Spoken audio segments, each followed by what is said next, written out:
inteligencia consiste no solo en el conocimiento, sino también de la destreza de poderlo aplicar y la práctica.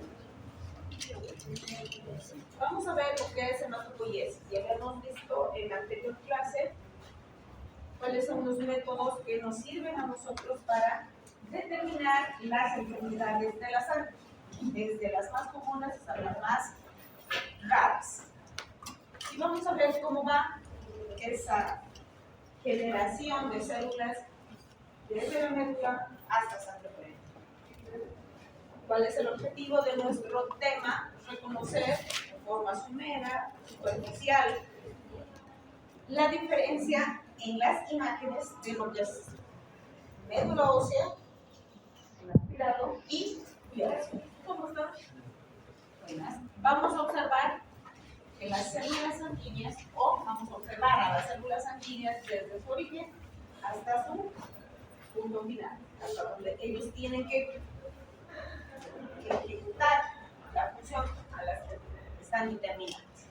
Vamos a identificar en las imágenes los nidos rojos, nidos blancos y nidos megacariocíticos en médula, y vamos a definir de forma breve qué es la médula ósea y cuáles son sus funciones, y esto cómo repercute en la salud del paciente. Entonces, habíamos visto que la médula ósea tiene dos componentes, ¿no? Lo que es la corteza, que es la parte dura, la estructura de sostén, y la médula, que es donde se forman las células. Tienen vasos nutricios, porque estos vasos van a permitir que esta médula, al requerimiento, comience a producir las distintas líneas celulares. Entonces ustedes ven acá, esto que ven acá, esta parte ósea, o la parte trabecular, si ustedes quieren, o el sostén del hueso, la parte dura del hueso. Y esto, que está lleno de células, es donde se producen las distintas líneas celulares. Entonces acá, si ustedes se fijan, ¿cómo podemos hacer una diferencia de esto con esto? Esto es biopsia y esto es aspirado. ¿Cómo vamos a hacer esa distinción? En la biopsia van a ver la parte trabecular, el hueso. En cambio, en la médula, en la biopsia, en cambio, en el aspirado solamente van a ver nidos celulares. Nada más, esa es la diferencia. No hay diferencia. Entonces, además, aquí en la médula hay células gigantes que son las células adiposas, porque la médula es más grasa que la ósea. Entonces, sí vamos a poder observar los adipocitos, y en esta parte no vamos a observar la parte trabecular, que es la parte ósea, el esqueleto de los. Están las células adiposas. ¿Sí? Las células adiposas. Eso es médula. Esto es médula, con los nichos celulares. Ahora, ¿cómo vamos a diferenciar? Porque son células indiferenciadas, así se llaman. ¿Cómo vamos a hacer la diferencia entre cuáles son los nichos de las células rojas, cuáles son los nichos de las blancas y cuáles son los nichos de los trombocitos? Entonces, si ustedes se fijan en esta parte de acá, estas células no tienen citoplasma, son más núcleo. Estos son los nidos eritrocitarios. En cambio, estas que tienen citoplasma son las líneas blancas, es la línea blanca. Son células indiferenciadas que van a dar origen a los trombocitos. Y las células gigantes, que aquí no veo, si no están acá, en el siguiente les voy a mostrar.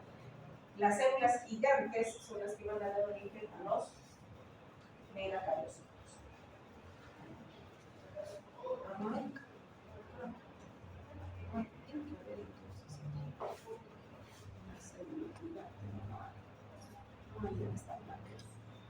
Estos que son puro núcleo dan origen a la línea eritrocitaria, y estos que tienen citoplasma dan origen a la línea blanca. Vamos a ver, seguramente está más adelante. Entonces, ¿cómo se forma la hematopoiesis? La hematopoiesis comienza su formación en el saco vitelino a partir del segundo mes de gestación o la quinta semana de gestación.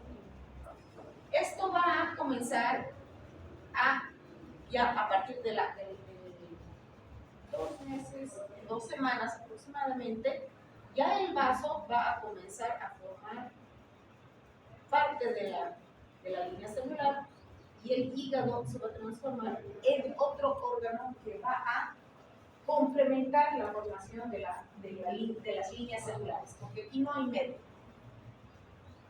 Aquí son las células totipotenciales que van a diferenciarse en las líneas eritrocitaria, leucocitaria y trombocitaria. Pero el órgano que más va a producir hasta el momento del nacimiento es el hígado. En paralelo también va a comenzar a producirse la médula una vez que se forma el neuroeje. Una vez que el neuroeje está terminado de desarrollar, recién va a producir las líneas celulares hasta el momento del nacimiento. A partir de aquí, solo la médula ósea va a producirse. La médula junto con los huesos largos van a tener más o menos la producción hasta los 30 años, 25, 28, 30. Y a partir de los 30 años son los huesos planos los que van a formar las líneas celulares. Ya no es la médula, sino los huesos planos. Es por eso que cuando nosotros necesitamos hacer una biopsia o un aspirado de médula, hacemos de la espina ilíaca anterosuperior o del esternón, que son los huesos que producen o de los que se puede obtener una buena porción o una buena fracción de tejido para poder organizar. ¿Cuáles son los tipos celulares? Ya habíamos hablado un poquito la anterior semana que nosotros tenemos varios tipos de células durante la formación. Las células totipotenciales, como vamos a ver un poquito más adelante, son las células que van a dar origen a todas las células que existen en los humanos. Entonces, las totipotenciales son generadoras de un ser humano completo. Estas células totipotenciales se van a diferenciar en otras líneas celulares, como van a ir, les decía, las totipotenciales generan un ser humano completo. Estas totipotenciales tienen la capacidad de autorrenovarse, de convertirse por mitosis en 2 células hijas idénticas. Se multiplican, pero son idénticas. Algunas, no todas, algunas se van a diferenciar en otras células. Adelante con eso. Se van a diferenciar en otras células que también son capaces de autorrenovarse y de diferenciarse en otros tipos celulares, que son las células multipotenciales. A la vez, estas células multipotenciales se van a autorrenovar y se van a diferenciar en las células unipotenciales. Las células unipotenciales solo van a dar origen a una línea celular. Por ejemplo, los nervios salen de la célula madre totipotencial, se convierte en multipotencial, es unipotencial y solo se va a convertir en tejido nervioso, nada más. En cambio, hay otras células que se van a seguir diferenciando en otros grupos de células. Y esto es importante, ¿por qué? Porque una falla en una de estas líneas celulares nos aparece una neoplasia, como vamos a ver más adelante. Entonces, aquí tenemos a la célula madre totipotencial, que tiene la capacidad de autorrenovarse y diferenciarse. Esta célula madre pluripotencial también tiene la misma capacidad de autorrenovarse y también de diferenciarse. Y vamos a ver cuáles son los condicionantes o las circunstancias que van a permitir que estas células se diferencien. porque hay situaciones, sustancias que genera nuestro organismo que le genera la obligación a la célula de transformarse. Y nuevamente vamos a ver a la célula diferenciarse, que también tiene capacidad de autorrenovarse, y finalmente se van a convertir en líneas celulares específicas, músculo, células sanguíneas, tejidos, etc. Entonces, aquí vamos a ver con mayor detalle. ¿Cuál es la célula totipotencial? ¿Qué es eso? El cigoto. ¿Qué es el cigoto? Producto de la unión del espermatozoide con el óvulo. Eso genera una única célula con 48 cromosomas capaz de generar un ser humano completo. Es una célula madre totipotencial. Esta celulita se divide en 2, 4, 8, 16, 32, etc. y se convierte en módula. Estas son las dos únicas células totipotenciales que tienen la capacidad, esta que tiene la capacidad de autorrenovarse y diferenciarse. Esta celulita se va a diferenciar en esto, es el blastocisto. El blastocisto tiene la capacidad de generar una única línea celular y una múltiple. La parte interna genera al ser humano completo. Por lo tanto, es una célula madre multipotencial. En cambio, la capa externa solo va a dar origen a la placenta. Unipotencial. Entonces, estas células multipotenciales de la capa interna van a dar origen al endodermo, mesodermo y ectodermo, que van a formar distintas líneas celulares. Célula madre multipotencial.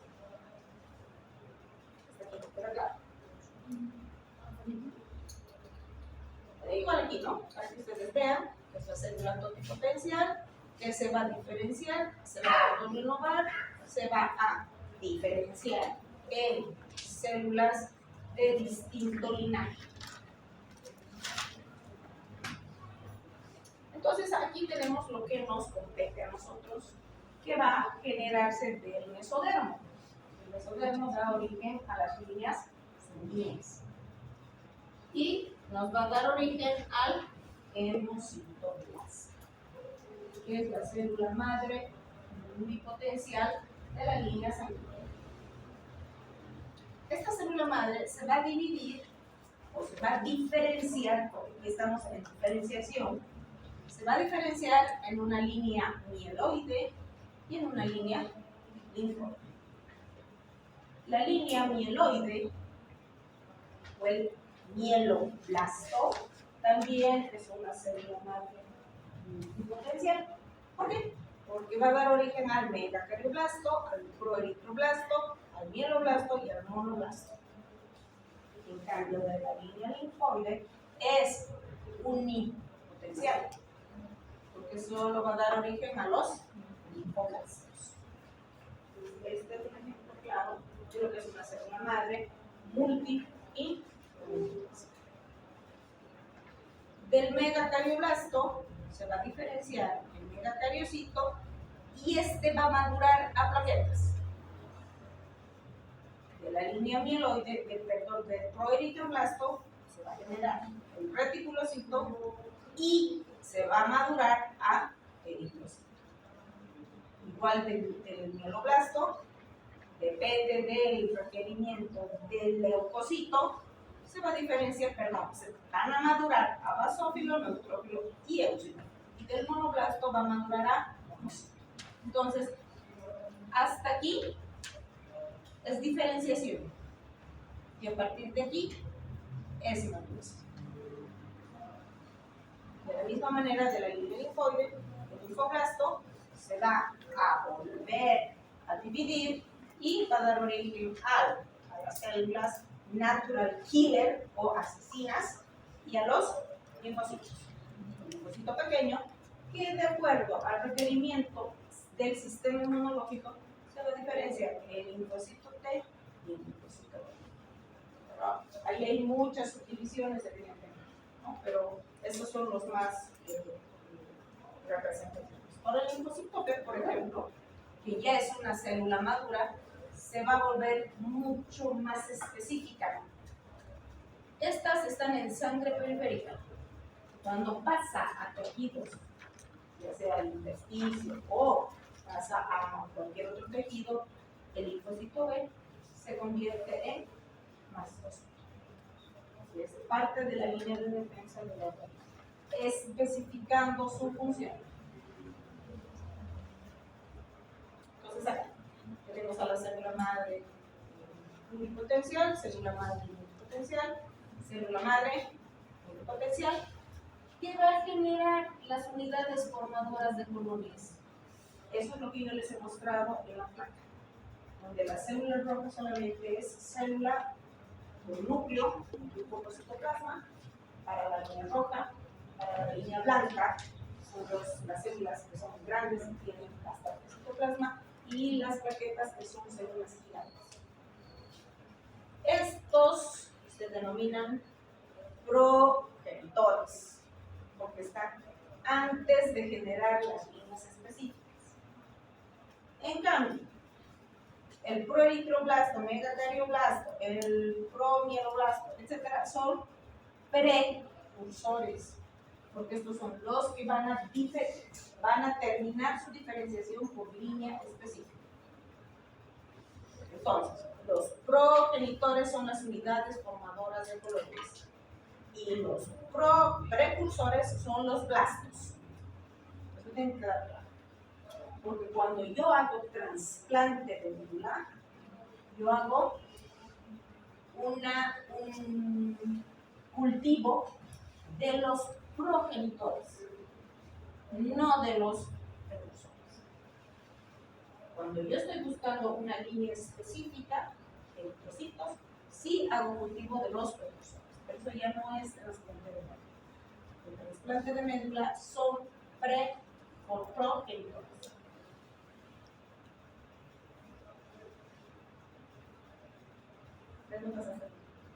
Es un error. Pero esta parte tiene que quedar claro porque cuando ustedes más adelante, no ahora, porque los transplantes recién están entrando dentro de nuestro mercado. Es decir, aquí a unos 10 años va a ser la terapéutica. Ahora la terapéutica es genética para oncología, pero más adelante va a ser para la hipertensión, para la diabetes, para las otras enfermedades crónicas que no, en este momento no son aplicables este tipo de tratamiento. Pero en 10 años sí, porque todas las enfermedades tienen un origen genético. Y esto es lo que se trata de corregir. Entonces, esta parte sí va más adelante, la van a tener ustedes en detalle, ¿no? Aquí simplemente una pincelada de lo que es la hematopoiesis. Entonces acá, esto es para que ustedes vean que cada línea celular tiene un estimulante, una sustancia que va a permitir que esa célula o que ese grupo de células comiencen a formarse. Por ejemplo, ¿qué es lo que tenemos más aquí? Las interleuquinas. Las interleuquinas, 1, 3, 6, 9, 12, 18, son los factores que van a permitir que ciertas líneas comiencen a producirse. ¿Y por qué se da esto? Principalmente porque hay un proceso inflamatorio que permite que se forme esta citoquina. En un proceso inflamatorio, ¿qué es lo que sucede? La primera línea de defensa, que son los leucocitos, van y atacan. Entonces, estos leucocitos, junto con ese proceso inflamatorio, va a hacer que se carguen más y más y más y más y van perdiendo la vida esas células. Entonces hay un déficit periférico. Ese déficit periférico alerta a la médula de que tiene que ser reemplazada esa cantidad de células. Por ejemplo, ella va a nacer, se muere, yo tengo que buscar, tú vas a reemplazar. Entonces, eso es lo que se da. Pierde una célula, inmediatamente lo reemplaza. Porque esa pérdida de la célula, esa muerte celular, que nosotros conocemos como apoptosis, es la que va a originar la producción de interleuquinas. No solo de interleuquinas, factores de necrosis celular y todas las citocinas que ustedes conocen. Entonces, estas circunstancias o estas sustancias van a permitir que estas células comiencen a proliferar. Tenemos, por ejemplo, el estimulante de colonias. El estimulante de colonias, cuando se produce en nuestro organismo normalmente, cuando nuestro sistema inmunológico se deprime, no responde por estrés, por enfermedad, por lo que usted quiera.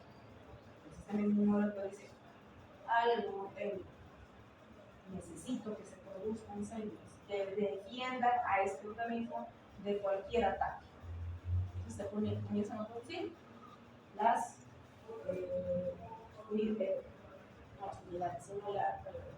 los estimulantes de colonias de la línea megacariocítica, o cuando hay una pérdida sanguínea importante, una hemorragia, van a producirse las unidades formadoras de colonias de eritrocitos.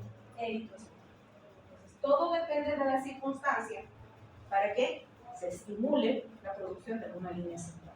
En el caso de las plaquetas, por ejemplo, es cuando hay una trombocitopenia de origen idiopático, no se conoce la causa, puede ser de origen inmunológico o por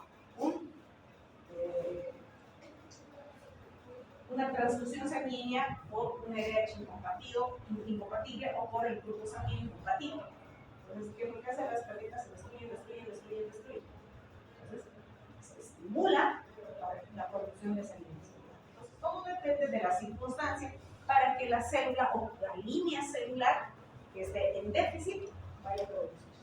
Y todo es gracias a estas sustancias. El proceso tumoral, interleuquinas, y el estimulante de colonias, y qué sé yo. Una de las sustancias más importantes que son definitorias en la producción de la línea eritrocitaria es la eritropoyetina. ¿Qué es la eritropoyetina? Es una hormona que se produce en las células extraglomerulares del riñón. ¿Y por qué el riñón? ¿Qué tiene que ver el riñón con la HER2?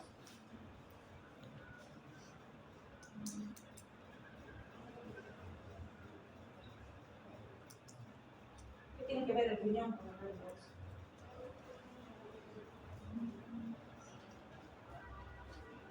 ¿Qué es el riñón? Es un órgano vital. Es un órgano vital. ¿Ustedes el riñón no vive? Entonces, ¿qué es lo que sucede? Cuando baja la cantidad de oxigenación del organismo, el primer lugar donde es atacado en realidad es el riñón. Recibe menor cantidad de flujo sanguíneo, una hipoxia, y esto desencadena la proliferación o la producción de eritropoyetina. Esta eritropoyetina sale del riñón y se va por vía sanguínea a la médula. Y a la médula le dicen, necesita producción de la eritropoyetina.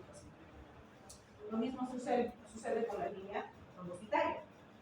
La hormona que induce a la producción, que es vital para la línea trombocitaria, es la trombopoyetina. En cambio, para la línea leucocitaria son los procesos inflamatorios.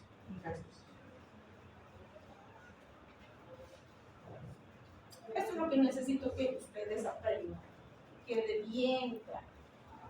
Porque aquí vamos a hablar de diferenciación y de maduración. Diferenciación se lleva a cabo en médula.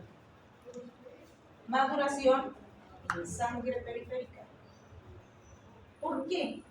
Porque en sangre periférica no deben haber células inmaduras, no deben existir células inmaduras. Porque cuando yo encuentro una célula inmadura en sangre periférica, ojo, algo le está sucediendo a mi médula. La tengo que estudiar.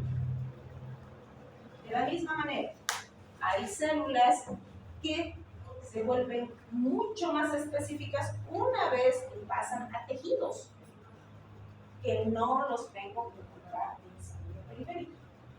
Porque cuando encuentro una de estas células en sangre periférica, ojo, algo le está sucediendo en el tejido. Hay destrucción física.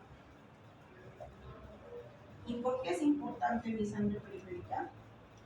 Porque es lo que yo voy a estudiar, la que yo voy a ver mí. Yo no voy a ver médula, yo no voy a ver tejido, voy a ver sangre periférica. Mi hemograma me indica a mí lo que está sucediendo con la plasma. Entonces tengo que prestar atención a qué tipos de células hay en médula, qué tipo de células hay en tejido. Cuando las encuentro en otro lado, igual patológico. Claro. Entonces aquí tenemos a las células indiferenciadas. Estas son las células blancas. Estos son los leucocitos, estos son los eritrocitos. Estas células no tienen forma, no tienen una característica específica. Esto es sangre periférica. Esto es sangre periférica. ¿Por qué? Porque ni tengo eritrocitos. Sangre periférica. Y en sangre periférica no puedo encontrar estas células. Estos son blastos. Cuando yo encuentro blastos, y le regalo un punto que me diga qué tipo de blastos es. Que ya les he dicho.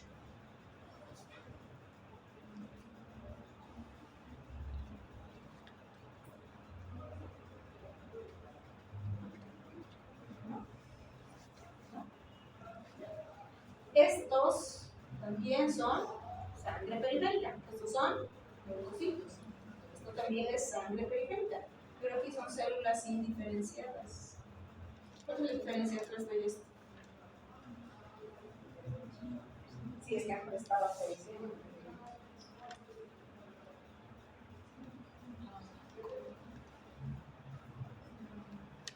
Esta es la línea eritrocitaria. Estos son eritroblastos. Estos son leucos, son blancos. Estos son. Esta es una leucemia. Esto es una leucemia. En cambio, esto probablemente sea un defecto en la síntesis o una disminución de hierro o una disminución de eritropoyetina. Por eso están saliendo eritroblastos de la sangre. Porque hay un déficit probablemente o una falla en la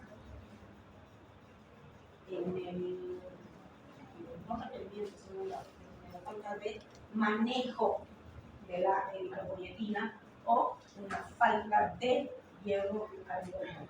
Por eso hay entonces. Pero esto es una lesión. Entonces son de la línea blanca, son blastos de la línea blanca, de la línea leucocitaria.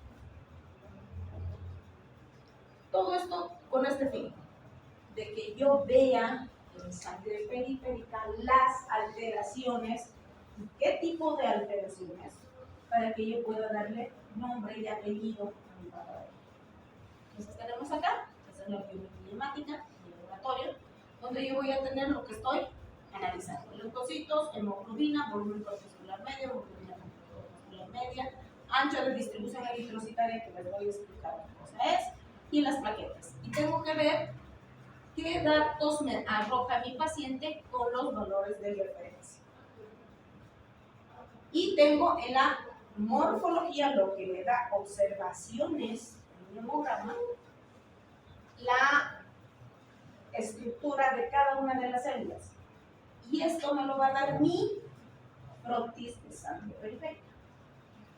Esa plaquita que se ha hecho después de haberle tomado la muestra y ponerle una gotita a la corta, esto se ve.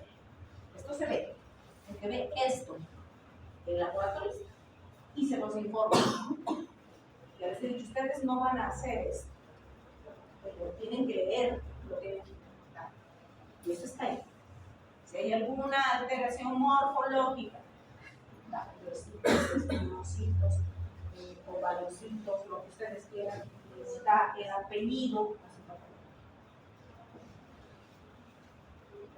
Entonces tenemos acá un caso clínico, para que ustedes vean, analicen, de una niña de pediatría por presentar cojera, que había ido en aumento progresivo y de principio era solo a la deambulación. Entonces va al pediátrico, el pediatra la ve, le hace una exploración física, dolor a la palpación en ambas rodillas y dice es por el crecimiento. Una marcha simétrica con claudicación y se fija que está caminando medio choquito, tal vez ha golpeado, tal vez sea el propio de su edad, qué sé yo. Cojera y dificultad para la marcha. Ese fue su diagnóstico. Su tratamiento, como todos los pediatras, desde ya el ibuprofeno está retirado del mercado y mucho más para los niños, pero aquí se le sigue dando. Al no mejorar el cuadro, nuevamente es llevada al hospital, es hospitalizada para estudiar la causa de la cojera. Se le hacen todos los estudios complementarios, radiografía, tomografía, todo lo que sea. Y en la exploración es normal, salvo un ligero aumento de dolor al apoyar los talones, es decir, al caminar. Y la impresión diagnóstica fue plana, propio en los niños.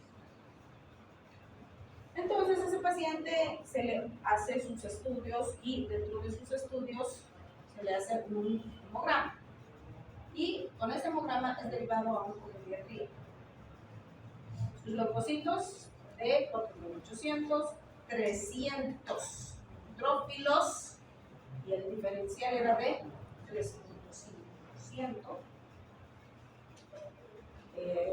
Los monocitos 0,9 y los linfocitos 95%. ¿Cuánto tienen que ser los linfocitos? Les he dicho que vayan memorizando los valores de referencia, porque eso les va a ayudar a ustedes para darse cuenta dónde está el problema en los laboratorios. Los linfocitos es hasta el 26%.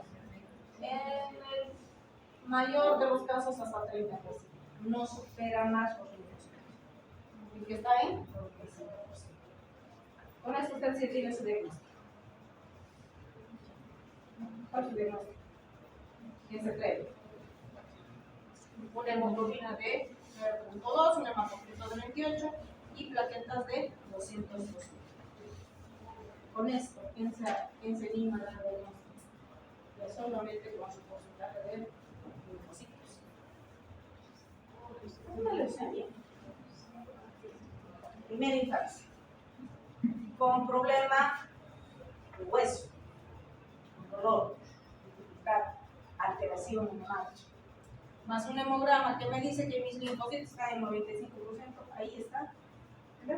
Una leucemia. Se le ha hecho un aspirado de médula, lo hemos encontrado, la serie blanca, con una morfología normal de 0,4%, la serie roja de 3,4% y el sistema linfoplasmocitario 86%. Células blásticas, moderada leucocitosis, en general una talla mediana, ocasionalmente grande y una relación núcleo-citoplasma bastante elevada. Compatible con una leucemia linfoblástica. Yo no necesitaba siquiera la médula para dar el diagnóstico. Mi hemograma me da, no el finito, no el apellido, pero me da el nombre de mi favorito. Lo simple, ¿dónde tiene que estar el punto? Es en la atención que nosotros como médicos le prestamos a nuestro paciente. Si yo no sé leer el hemograma, jamás voy a hacer diagnósticos. Nunca. Y digo, está bien trabajo. Ay, le daremos antibióticos. Le daremos antiinflamatorios. A ver cómo le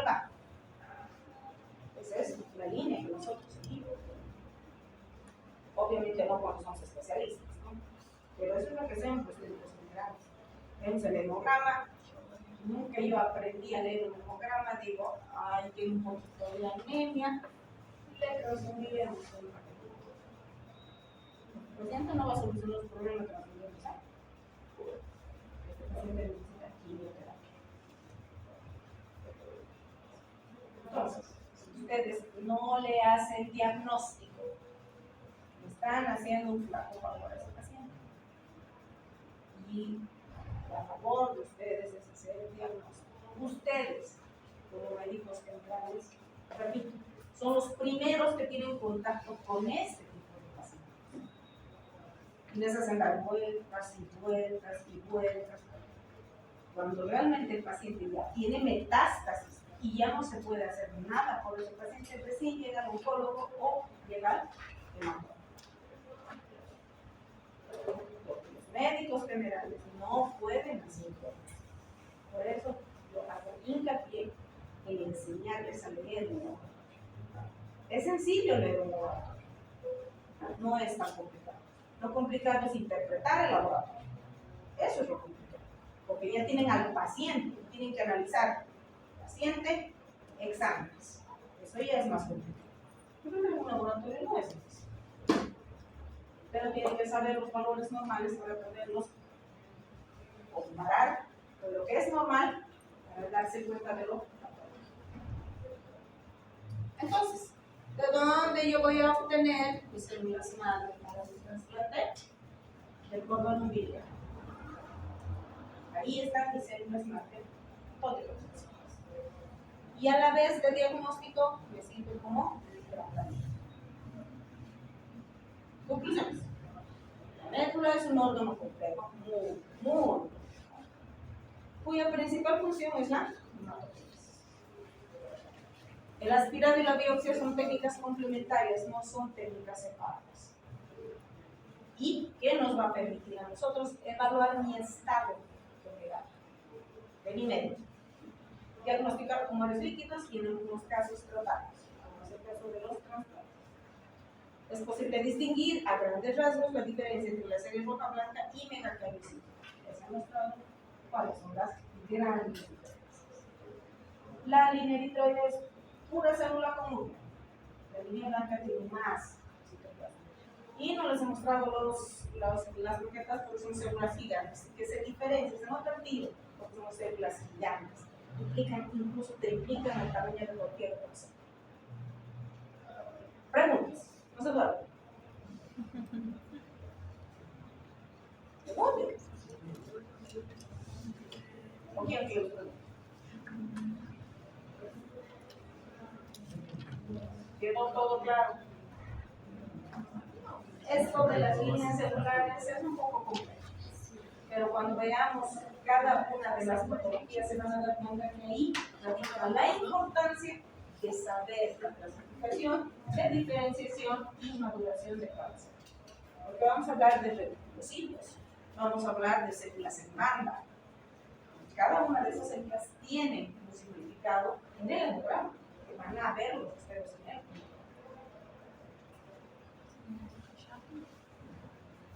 Relájense. El conocimiento y el saber son las mejores armas para alcanzar la libertad. La mejor herramienta, sobre todo las mujeres que tenemos, es el conocimiento. Por sobre todo. Vamos a hablar de la eritropoiesis y vamos a entrar en las líneas específicas. ¿Cuál es el objetivo? Identificar la secuencia de la eritropoiesis. Vamos a describir la regularización o la regulación fisiológica y vamos a recordar la estructura y funciones de los eritrocitos, que son las células maduras. ¿Para qué existe la eritropoiesis? ¿Cuál es el objetivo?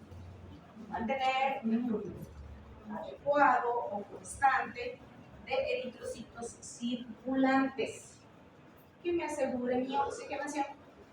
Ese es el objetivo. Si un eritrocito se muere, el eritrocito tiene que ser reemplazado. ¿Por qué? Porque nosotros nos manejamos en equilibrio.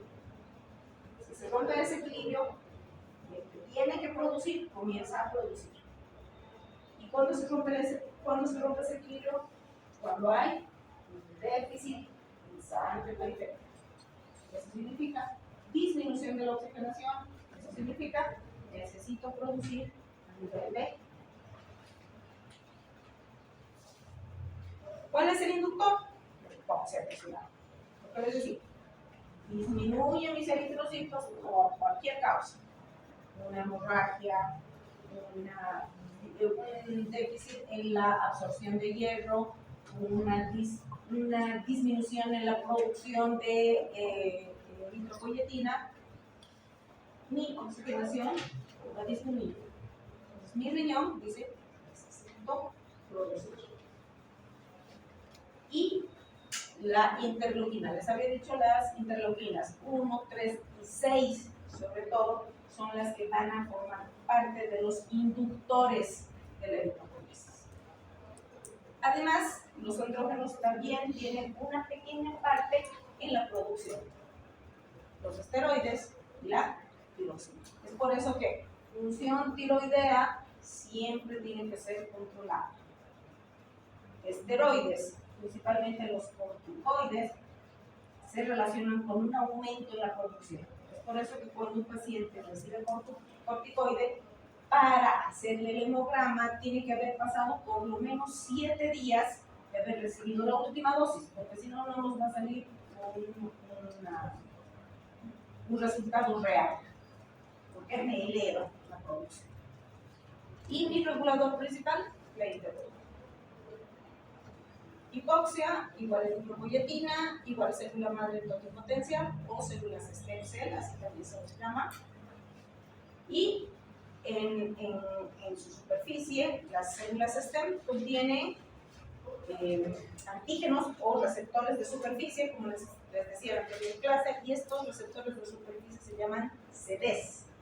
Estos CDs son los que van a captar las sustancias eritropoyetina y hierro, principalmente a nivel celular, y va a dar origen a la proliferación de las unidades formadoras de colonias, en este caso eritroide, que van a contener los receptores para la eritropoyetina.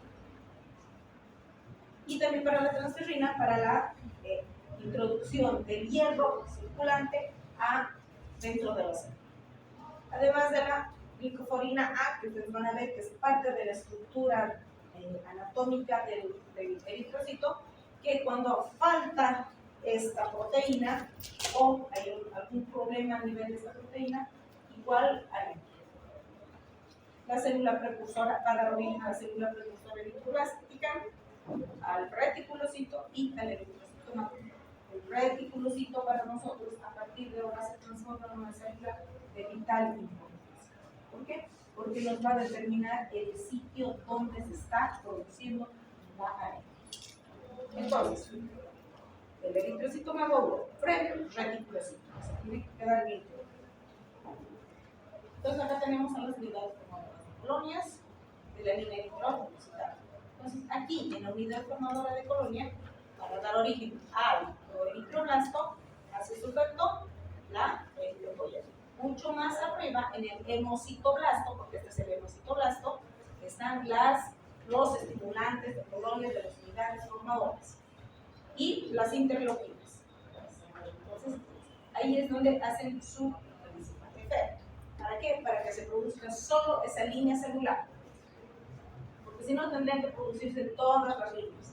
A veces una línea solo necesita repoblar de la línea eritroide, porque si a eso le aumentamos la línea leucocitaria, todo el sistema se desorganiza. Por eso es tan específico y tan perfecto el organismo que solamente es línea que falta, línea que se produce. Ahora hay patologías que hacen que las 3 líneas se alteren, como vamos a ver más adelante. Entonces mi proeritroblasto va a dar origen al eritroblasto basófilo. Este eritroblasto basófilo ya tiene una estructura distinta al proeritroblasto primero, disminuye el tamaño. Al igual que su núcleo, también va a disminuir. Este eritroblasto basófilo se diferencia en eritroblasto policromatófilo, ya va cambiando de color Y este es de suma importancia porque aquí comienza la hemoglobinización. Estas células ya tienen, comparadas con el eritroblasto, son más chiquitas, pero ya tienen receptores para captar el hierro, para comenzar a formarse la hemoglobina. Esta se va a transformar en el eritroblasto ortocromático, ya está cambiando de color, ya no es azul intenso, ya está tornándose rosado, porque se está comenzando a producir hemoglobina. Acá se forma una parte importante que es más o menos el 40% de la hemoglobina. Este eritroblasto ortocromático se convierte en reticulocito. A diferencia de este, es una célula mucho más pequeña y ha perdido su núcleo, pero todavía tiene restos de ADN en su citoplasma. Y esta célula es muy característica. Cuando la veamos más adelante, lo van a ver en el microscopio. Es una célula que es un poquito más pequeña que el eritroblasto ortocromático, pero más grande que el eritrocito maduro. Y su función también es diferente. Y aquí se termina de formar la hemoglobina. Se forma el 65% de la hemoglobina. Este reticulocito tarda 3 días en convertirse en un eritrocito maduro. Una pequeña fracción de estos eritrocitos inmaduros, que se llaman reticulocitos, pasan a sangre pública, que es del 2 al 5%. Si yo encuentro más del 5% de reticulocitos en sangre periférica, significa que hay un déficit periférico.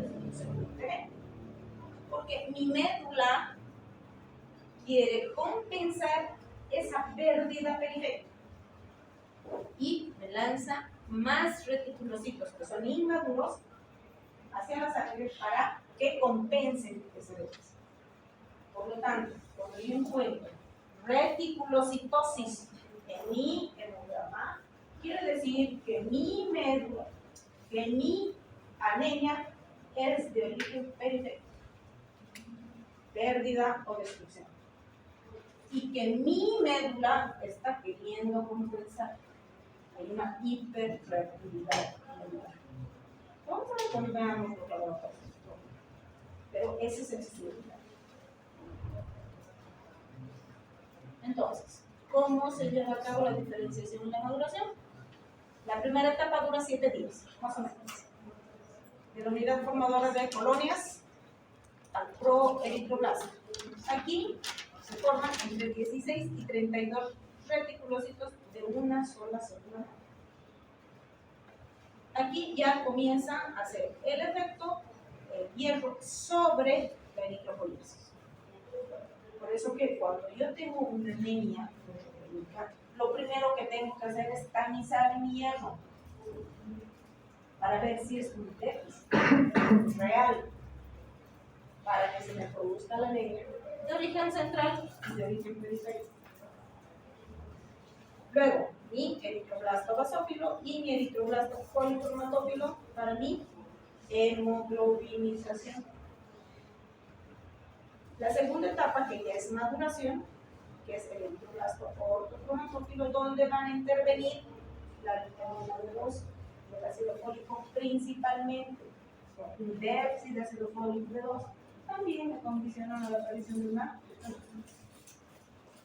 Y finalmente mi reticulocito, que va a madurar en 3 a 4 días y que puede acortarse este tiempo a un solo día para convertirse en eritrocito maduro cuando el organismo no requiere. Ahí están las etapas. Está el citoblasto, que es una célula indiferenciada, se convierte en un proeritroblasto, que es una célula grande, es a la tinción se la ve medio morada, que se va a convertir en el eritroblasto basófilo. Fíjense, su citoplasma que era morado o lila, se va a convertir en rosadito, igual el eritroblasto policrimatófilo ya es más rosado incluso por la hemoglobinización. El eritroblasto ortocromático ya es ortocromático porque es mitad y mitad, mitad lila, mitad rojo o rosado. Al bromoblasto, que es una etapa previa al reticulocito, donde acá ya lo expulsa su núcleo, se convierte en reticulocito con restos de su citoplasma de ARN, que le da esa característica, y finalmente mi eritrocito madre. Aquí, justo entre el progenitor eritroide y el proeritroblasto, la eritropoyetina, el hierro, la vitamina B12, el ácido fólico. Entonces, esas cosas son importantes porque en el momento de analizar a mi paciente yo tengo que pedir tamizaje como laboratorio complementario. Eso lo vamos a ver con mayor detalle cuando veamos ya las sangres. Entonces, ¿cómo se lleva a cabo la regularización o regulación, si ustedes quieren?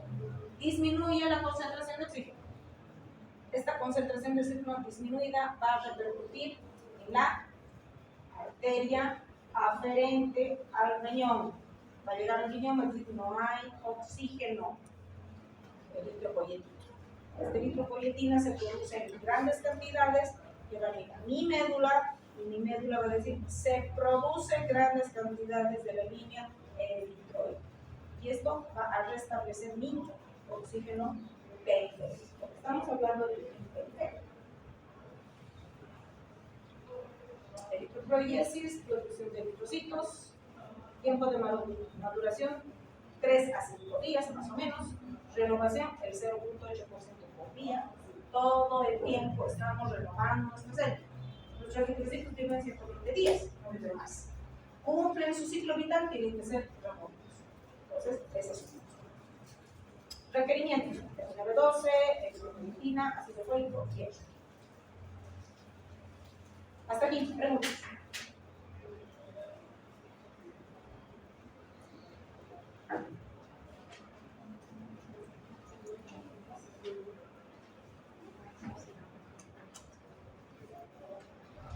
El reticulocito demora de 1 a 3 días para se madurar en sangre periférica.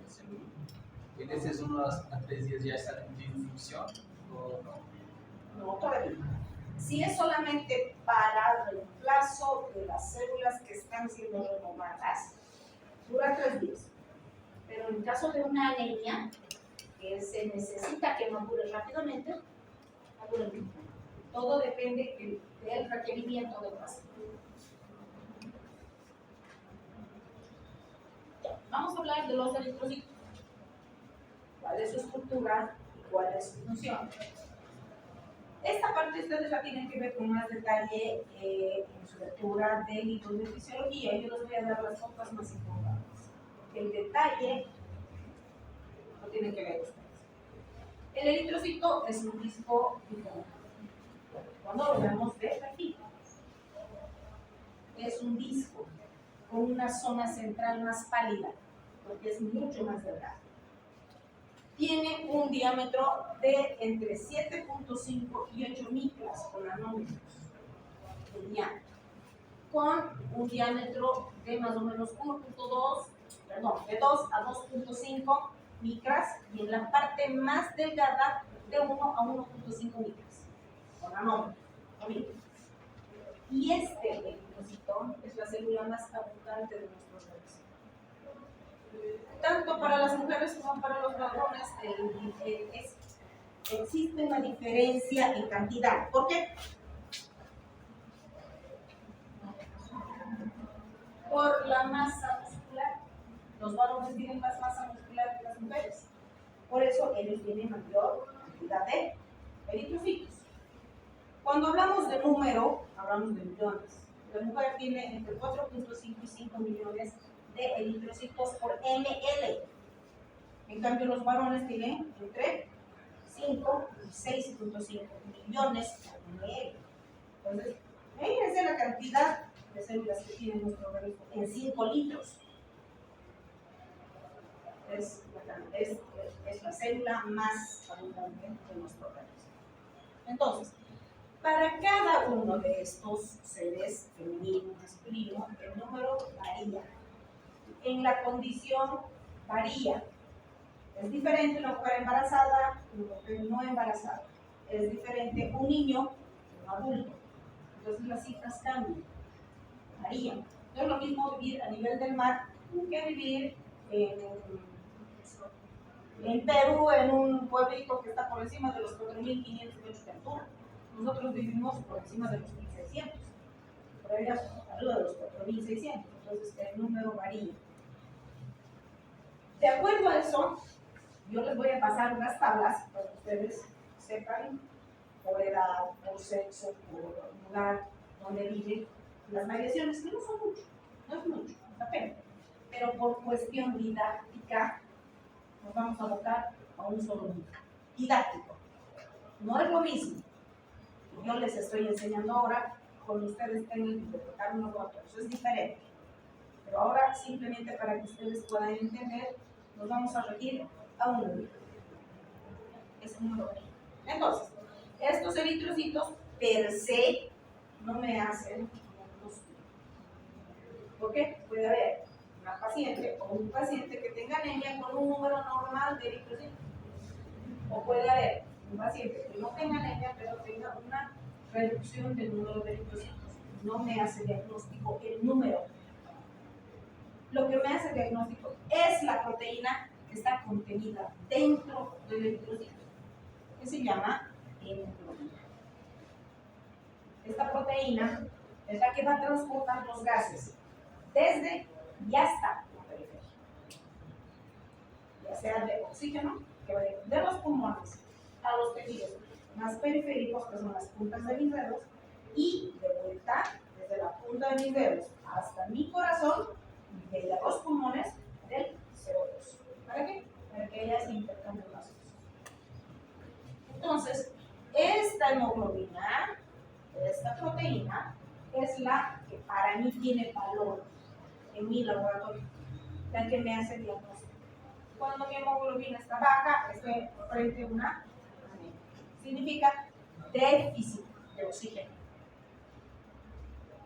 Mi hematocrito, que es mi peso seco en eritrocitos, me hace diagnóstico de poliglobulia, porque es el peso de mis eritrocitos lo que le va a dar viscosidad a mi sangre. Entonces, hemoglobina igual diagnóstico anemia, hematocrito igual diagnóstico poliglobulia. Ahora, mi hemoglobina sí va a apoyar mi diagnóstico de poliglobulia, porque también va a estar elevado, pero puede estar normal. Entonces, mi hematocrito es el que me determina mi diagnóstico. En cambio, en la anemia, mi hemoglobina está baja. Mi hematocrito sí va a estar bajo, no puede estar elevado ni puede estar normal. Entonces, esa es la diferencia para hacer diagnóstico. ¿Cuál es la función de mi hemoglobina? Transporte de gases. Es el principal, pero tiene otras funciones. Les había dicho que mi eritrocito tiene en su superficie antígenos o receptores de superficie, que se llaman CDs. Estos CDs funcionan como antígenos, lo que le va a determinar a cada eritrocito su grupo y factor, su grupo A, B o AB, o su factor RH, positivo o negativo. Cada eritrocito tiene su propio antígeno de superficie. Entonces, una de sus funciones es determinar el grupo sanguíneo y el RH. Además de eso, tienes una enzima dentro que se llama anhidrasa carbónica. Esta anhidrasa carbónica me va a regular el pH del organismo. Por lo tanto, mi eritrocito es el mayor regulador del equilibrio ácido-base del organismo. ¿Por qué? Porque esta anhidrasa carbónica va a hacer que mi CO2 que está ingresando de la periferia pueda, a través de esta anhidrasa carbónica, convertirse en una sustancia, en este caso es el bicarbonato, que se va a disgregar, si ustedes quieren, en agua, hidrogeniones.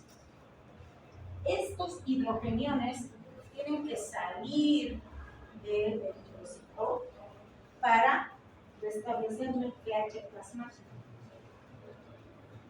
cuando estamos frente a una alcalosis.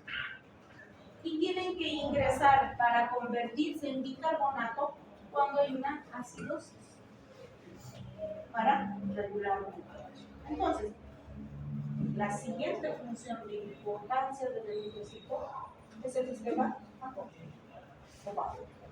o equilibrio ácido-base. Y finalmente, mi eritrocito además tiene otras múltiples funciones. Dentro de estas, vamos a ver qué es la formación de la bilirrubina. Porque hemos dicho que el eritrocito tiene 120 días. Estos 120 días se cumplen y mi eritrocito se rompe a través del sistema retículo endotelial del vaso. Se disgrega mi hemoglobina en hierro y biliverdina, si se convierte. Esta biliverdina se va a ir al hígado y se va a convertir en bilirrubina.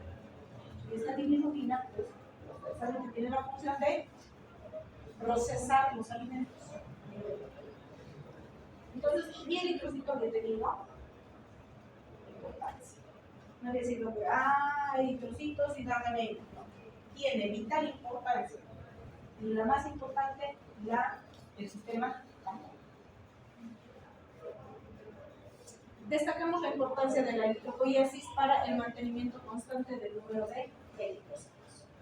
Resaltamos el valor de la eritropoietina como regulador fundamental para la eritropoiesis y la concentración de hemoglobina eritrocitaria es esencial para la oxigenación de los tejidos.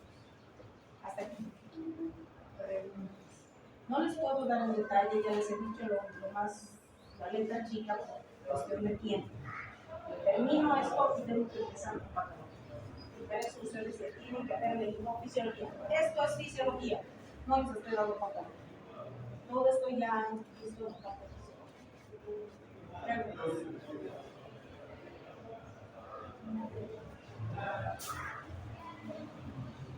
El único modo de hacer un gran trabajo es amar lo que hacen. Amen lo que hagan. Ustedes realmente tienen vocación para la medicina. Fíjense, tener conocimiento, ganen conocimiento y ganen destrezas para que ustedes puedan aplicarlas en la vida. Y obviamente esto se refleje en el tratamiento que tengan con sus pacientes. Metabolismo y catabolismo de la hemoglobina. ¿Cuál es el objetivo? Vamos a puntualizar el concepto de hemoglobina, estructura y principal de funciones y conoceremos las patologías que se asocian a una alteración en esta proteína. Les he dicho no escriban, todo está escrito. ¿Dónde se forma la hemoglobina? Perdón. ¿Dónde comienza la hemoglobinización? ¿Dónde comienza la hemoglobinización?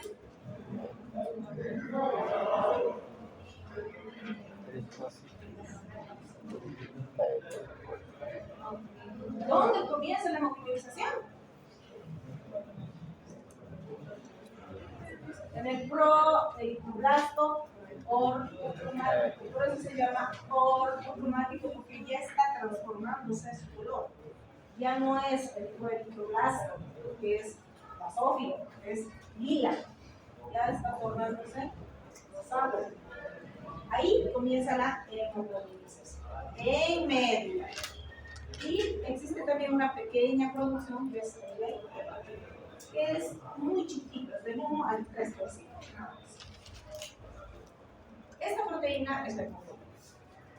Al ser una proteína, esta proteína está constituida por aminoácidos. Estos aminoácidos forman cadenas. Esta hemoglobina tiene 4 cadenas. 2 cadenas alfa, 2 cadenas beta. Estas cadenas llevan en su interior hemo, que es la unión del hierro con el oxígeno. y en conjunto se denomina hemoglobina. Entonces, mi hemoglobina está constituida por una parte proteica, que son las cadenas de globina, y una parte no proteica, que es mi fracción hemo. Esta fracción hemo tiene 4 anillos pirrónicos. Estos son los anillos pirrónicos: hierro y oxígeno. En cambio, mi hemoglobina, la parte proteica, está constituida por cadenas de aminoácidos. ¿Cómo se forman estas cadenas? A través de la unión de dos sustancias.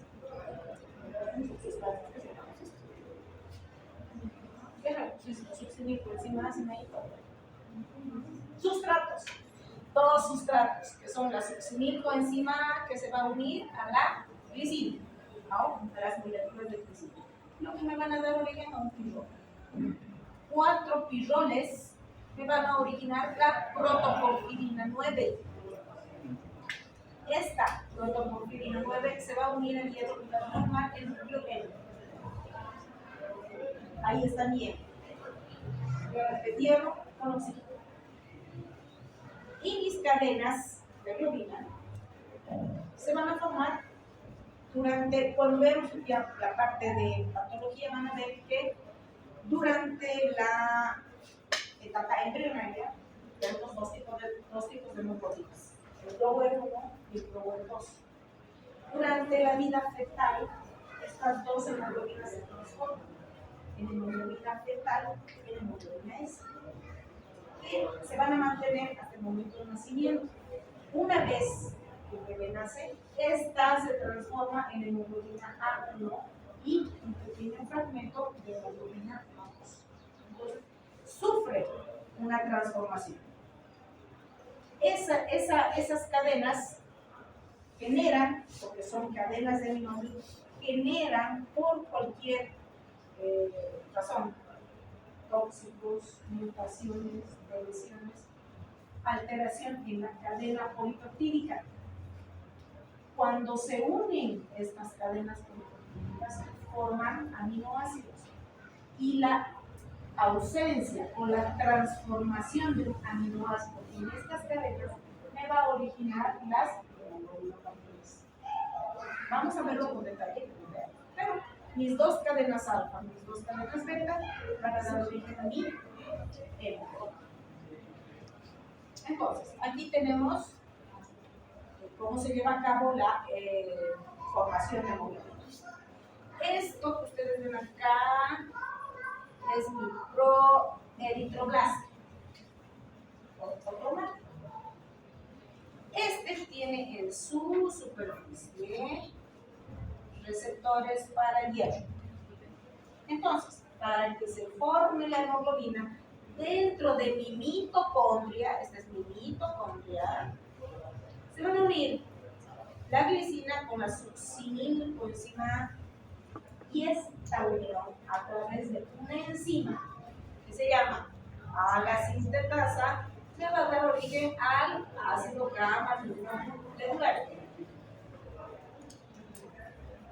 Este ácido gamma-aminolegulárico va a salir de mi mitocondria hacia mi citoplasma.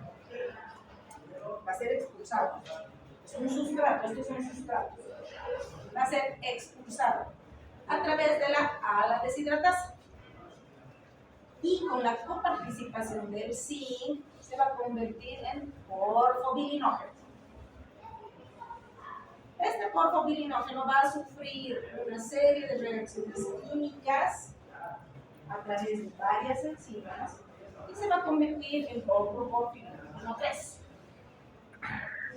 Este sustrato va a volver a ingresar a la mitocondria como protoporfirinógeno 9 a través de una oxidasa.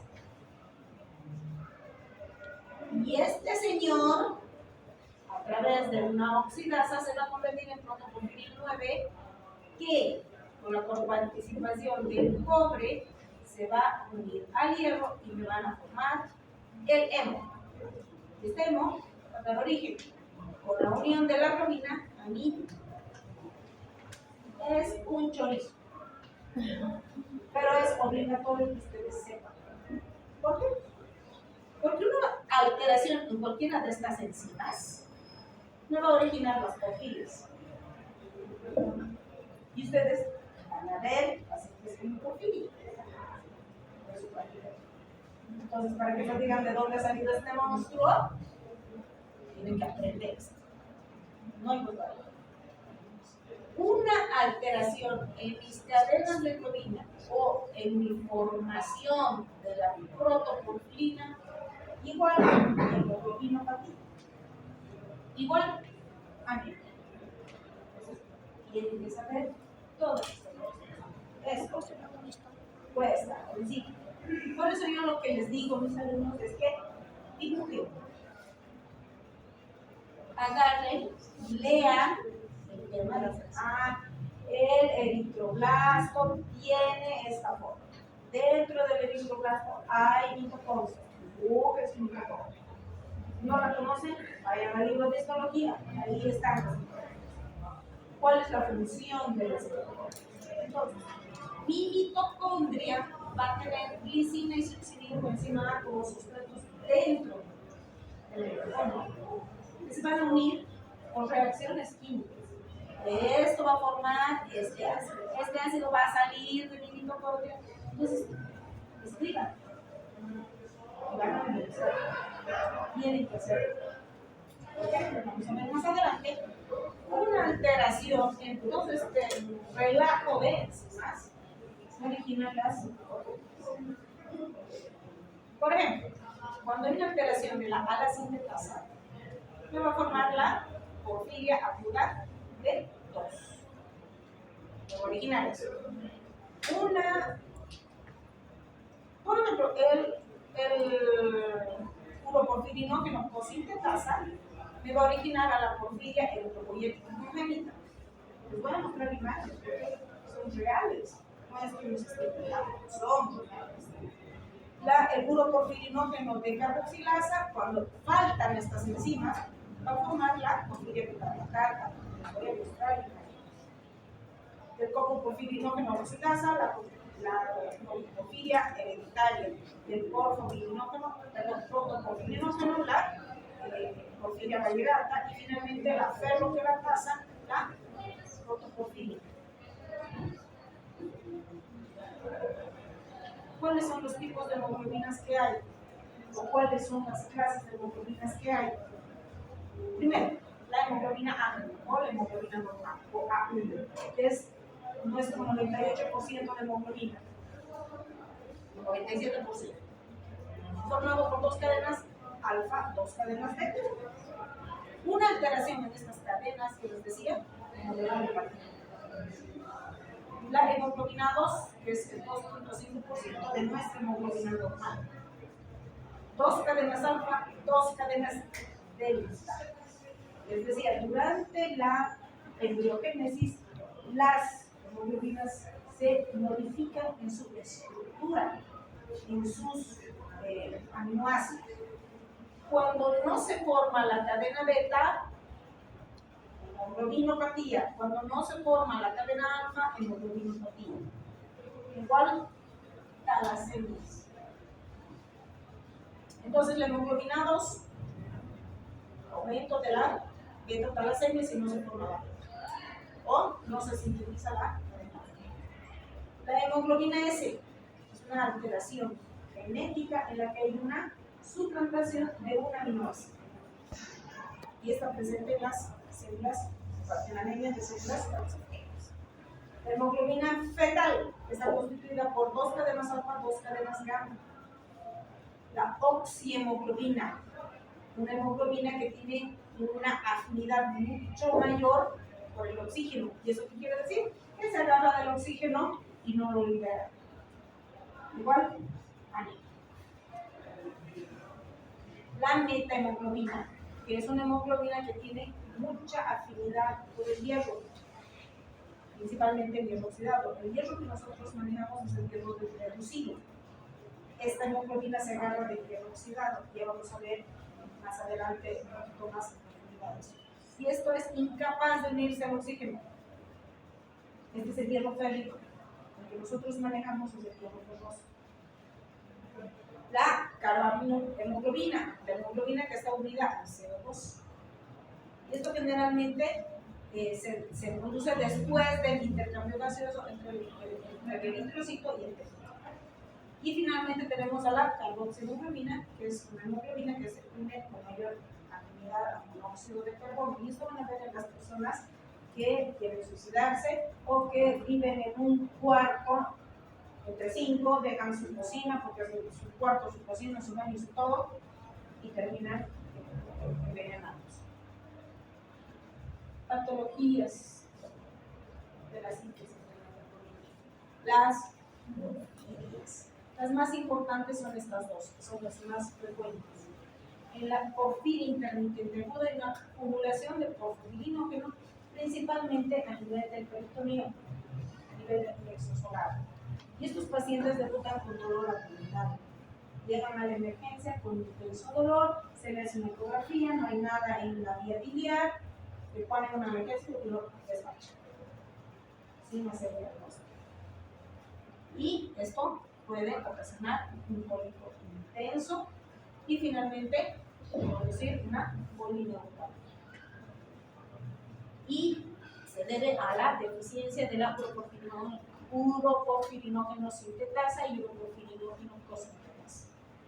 Y la porfiria cutánea tarda, que es una acumulación a nivel del tejido celular en la grasa, específicamente de uroporfirinógeno. Y esto hace que la piel sea mucho más sensible.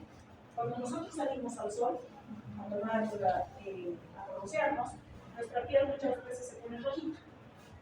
Después se pone oscura y finalmente se descarga. En estos pacientes, la exposición de más de 5 minutos al sol produce quemadura de la piel, incluso origina cáncer. Y eso se debe a la deficiencia de la uroporfirinógeno de carboxilasa. Estas porfirias afectan todo el organismo, no solamente la piel, afecta todo el organismo: corazón, sistema nervioso, piel, músculos, tracto intestinal, riñones, afecta todo. Esto es lo que ocasiona una porfiria. Esta es una porfiria cutánea tarda. Fíjense, son como quemaduras. Hay una hipersensibilidad de la piel a los rayos ultravioletas. Esto es una porfiria de origen congénito. Es la porfiria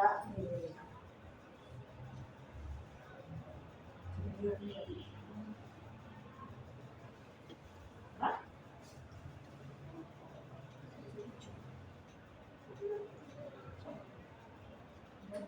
No, aguda intermitente no, es la eritropoyética congénita, esa es.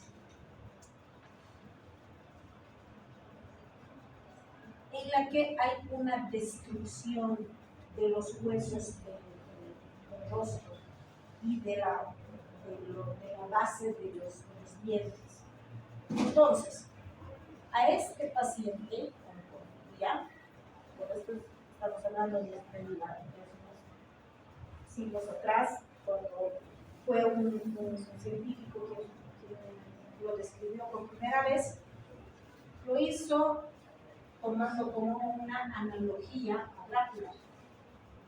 Estos pacientes no pueden agarrar el hierro, entonces tienen déficit de hierro. Estos pacientes, al tener déficit de hierro, tienen avidez por la sangre o por las cosas metálicas. Por eso, Drácula fue creado en base a un paciente con porfiria. ¿Por qué? Porque tienen hipersensibilidad a la luz. Son pacientes que tienen deformación en los huesos del rostro y en los dientes. Sus dientes se hacen como Drácula. Entonces, sí existe Drácula y es un paciente con porfiria. Porque estos pacientes necesitan hierro y ingieren sangre. Ahora, sangre humana es bacterianos. Pero científicamente estos pacientes sí necesitan hierro. les tienen necesidad. Entonces, es una analogía. Y esto se diagnostica en la primera infancia. En la primera infancia. No viven mucho tiempo, estos pacientes tienen una expectativa de vida de más o menos entre los 20 y los 25 años. Entonces, hemoglobina, una herramienta indispensable para diagnosticar hemoglobinopatías y mortalidad. Eso tiene que quedar. Mi hemoglobina me hace diagnósticos de patologías muy anemia y porfirias. Preguntas. Aclaramos todavía la parte menudita, las ubicaciones. Catabolismo de la hemoglobina. Ya hemos visto cómo se forma. Ahora vamos a ver qué es lo que pasa cuando se destruye. El 80% se debe a una destrucción propia de los eritrocitos por recambio. Cumplió sus 120 días y tiene que ser removido a través del sistema reticular local. Y una pequeña parte por autodestrucción o hemolis. Y un 18% procede del catabolismo de las hemoproteínas, que son las enzimas, las catalasas, los citocromos, porque necesitan de hemoglobina, mioglobina. Estas proteínas, al destruirse, forman una parte del catabolismo y 1 a 2% por una eritropoiesis ineficaz. Durante la eritropoiesis hay células, por cualquier circunstancia, se alteran en su cadena de ADN. Y cuando este ADN se altera, pensamos que las células tienen la capacidad de mejorar esa alteración del ADN. Pero cuando ya no puede mejorar o volver a su cadena anterior, entra en apoptosis. Se programa su muerte. A eso se llama eritropoiesis ineficaz y nosotros tenemos hasta el 5% de eritropoiesis ineficaz normal. Y esto se lleva a cabo en el sistema de reticulado endotelial, el vaso y específicamente en los monocitos y macrófagos. Entonces, aquí tenemos al eritrocito. Esta es mi célula, mi monocito, mi vaso, que va a romper mi eritrocito y lo va a convertir en globina, que es la parte proteica, y el grupo M. Esta globina, como son proteínas, se van a romper, se van a convertir en aminoácidos y estas van a pasar a circulación para ir a convertirse en otro tipo de proteínas, porque no se pierden, son reutilizados. Mi grupo hemo se va a convertir en biliverdina y esta biliverdina se va a ir al hígado y se va a convertir en bilirrubina. Y esta bilirrubina va a ser eliminada por tracto intestinal y tracto urinario para darle color a la orina y color a la materia fecal. También una parte de este hemo se va a partir y se va a convertir en hierro férrico, porque se va a oxidar, porque el hierro que está aquí es el hierro ferroso. Entonces se va a convertir en hierro férrico. Este hierro férrico se va a unir a una proteína que se llama transferrina. Y esta transferrina se va a ir hasta médula para nuevamente comenzar la eritropoiesis. Entonces todo se recicla. Aquí el organismo no desecha nada. Ahí está, con mucho más claro. Este es mi vaso, este es mi macrófago y aquí está mi hemoglobina, mi hemoglobina, que son las proteínas, mi hemo, el hierro que va a ir a médula y con la biliverdina que se va a ir al hígado, a la bilirrubina, luego para irse al tracto intestinal y finalmente al tracto urinario. ¿Qué es lo que me produce una mala utilización de mi catabolismo hemoglobínico? ¿Cómo? Porque una disfunción en la movilización o una disfunción en la transformación me va a ocasionar las famosas ictericia. Es un aumento de mis bilirrubinas en sangre. Nosotros manejamos un porcentaje de bilirrubina que es de 0.9 a 1.1. De 1.1 a 2 se denomina hiperbilirrubinemia. Y por encima de 2 ya es ictericia. Tenemos una bilirrubina total que es de 1 miligramo, bilirrubina indirecta que es de 0.8 y directa que es de 0.2. Pero hasta 1.9, incluso hasta 2, es hiperbilirrubinemia, sin patología alguna. No hay repercusión clínica. Pero por encima de 2, ya la piel se tiene de amarillita. Entonces se llama ictericia. Existen 3 tipos de ictericias: la prehepática, la hepática y la poshepática. La ictericia prehepática se debe a un aumento de la destrucción de mis eritrocitos con un acortamiento de su vida media. ¿Y cuándo vamos a encontrar una ictericia prehepática?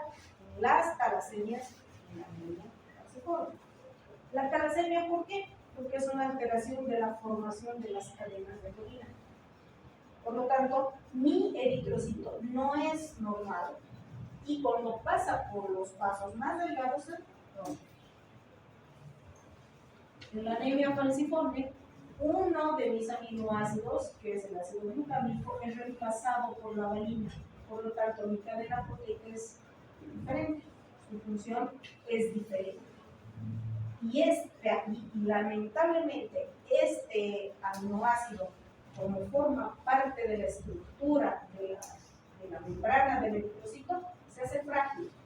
Cuando pasa por el vaso más delgadito, adquiere esa forma de os.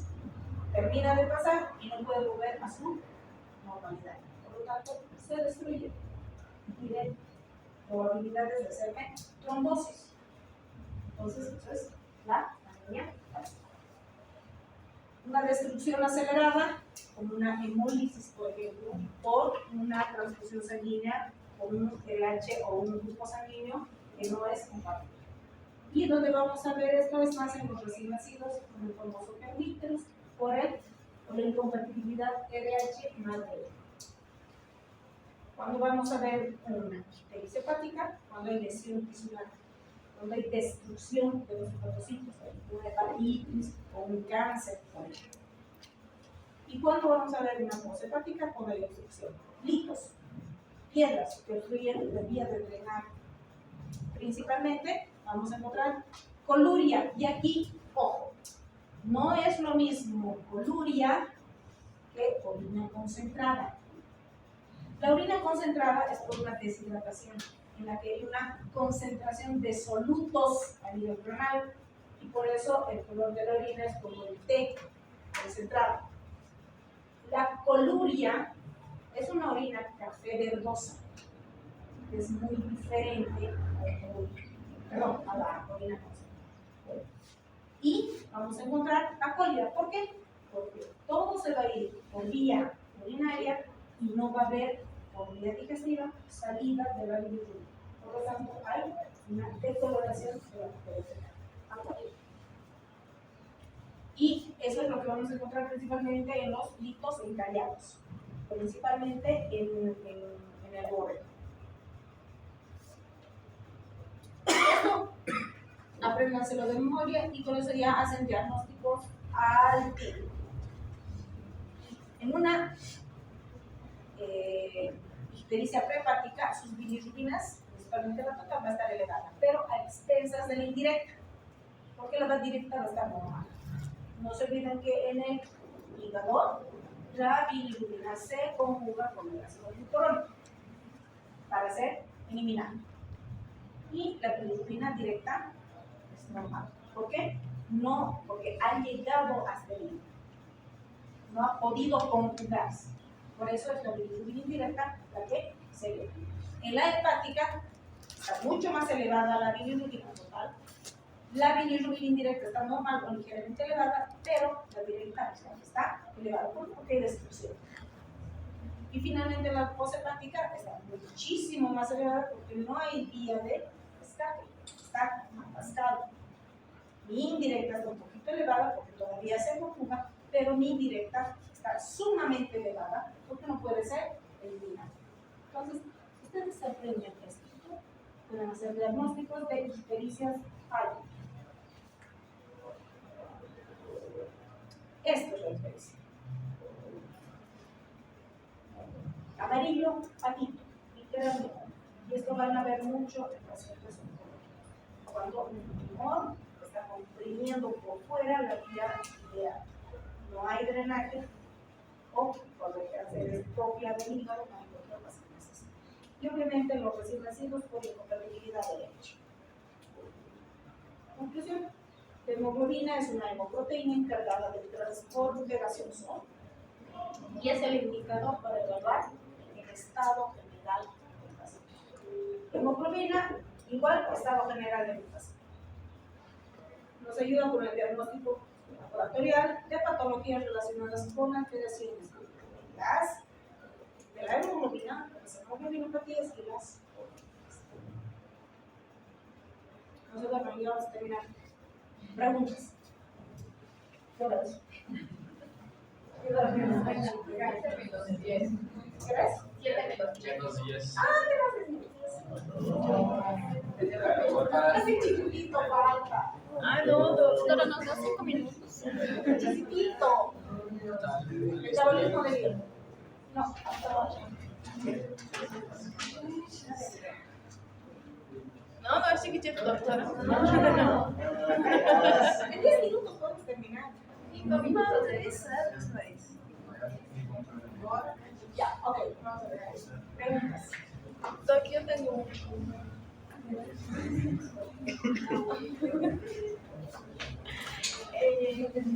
en verdad una curiosidad, ¿por qué estaba escrito el paciente porfírico que tiene concurrencia Precisamente por el déficit de hierro. Lo que vamos a ver en metabolismo de hierro es una cosa que jala a la otra, es una cadena de eventos. Entonces, cuando tú no tienes esa cadena organizada y te falta un eslabón, no entiendes muchas cosas. Por eso les quiero pasar todo desde el principio, para que ustedes puedan entender cuando hablemos de patologías de la sangre. Porque las porfirias, por ejemplo, no van a ver en la parte oncológica, la van a ver en dermatología o la van a ver los reumatólogos. La parte de ictericias, por ejemplo, no la van a ver ustedes en dermatología, van a ver en gastroenterología. Pero para que ustedes entiendan cómo es que los pacientes tienen la ictericia, cuál es la causa de destrucción de los eritrocitos. A ver, cuando les pregunten, se murió otra vez, sí. ¿Cómo se forman las ictericias? Algo tiene amiga, no es el hígado, es el sistema retículo que debe ser el más. Por eso cuando un paciente tiene esplenomegalia, es clínico, porque destruye muchos eritrocitos que no deben destruirse. Entonces, es una cosa como digo que jala la otra. Gracias.